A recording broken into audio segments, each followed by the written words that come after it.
Бізге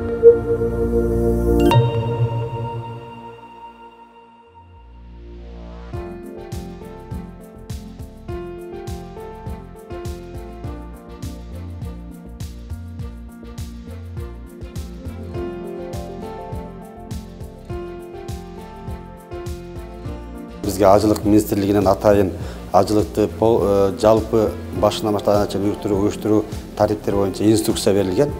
Ошо инструкцияға лайық быйыл ажыға баруучу жарандар сөзсүз эмделген, эмдеудөн өткөн сертификаты болуш керек деп талап инструкция жазылганда.